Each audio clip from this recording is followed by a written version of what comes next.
Hello, dear ones. It is so good to be with you on this cold, blustery, shortest day of the year, the winter solstice.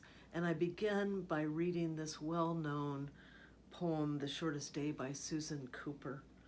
So the shortest day came and the year died, and everywhere down the centuries of the snow-white world came people singing, dancing, to drive the darkness away. They lighted candles in the winter trees. They hung their homes with evergreen. They burned beseeching fires all night long to keep the year alive. And when the New Year's sunshine blazed awake, they shouted, reveling. Through all the frosty ages, we can hear them, echoing behind us. Listen. All the long echoes sing the same delight, this shortest day, as promise wakens in the sleeping lane. They carol, feast, give thanks, and dearly love their friends, and hope for peace, as do we here, now, this year, and every year. Welcome, Yule. In talking about this poem, Susan Cooper talked about celebrating the solstice during World War II, when they would be in the backyard bomb shelter and only have the candle, the light of a candle, and their mother would read to them as the Nazis flew over and they could hear the bombs going off. But how important that light in the darkness was.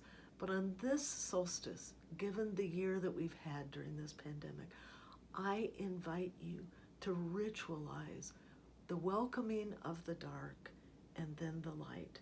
Let me read another poem to you from Wendell-Berry. To go into the dark with a light is to know the light. To know the dark, go dark.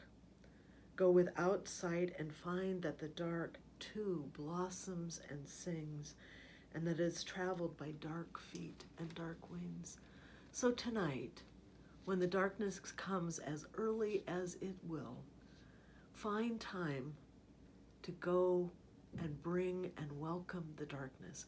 Close the curtains, turn out the lights, blow out the candles, and sit in the darkness and think about this year. Think about your hands. Think about what your hands have done this year, the meals you've cooked, the hands you haven't touched, the hugs you haven't given, the times you've raised your hand on the camera in Zoom meetings and Zoom gatherings, the times you've clapped where no one could hear you, but you clapped nonetheless. Think about all the love that you have tried to communicate through your hands as you sit in the dark. Our family used to have a solstice tradition where we would celebrate the solstice at church, and then we would come home and we would bring all the candles that we could find to the table. And we would sit in the dark as a family, in the quiet. And slowly, we would start to light the candles. And with each candle we lit, we would share an appreciation for a person, for an event, for something going on in our life.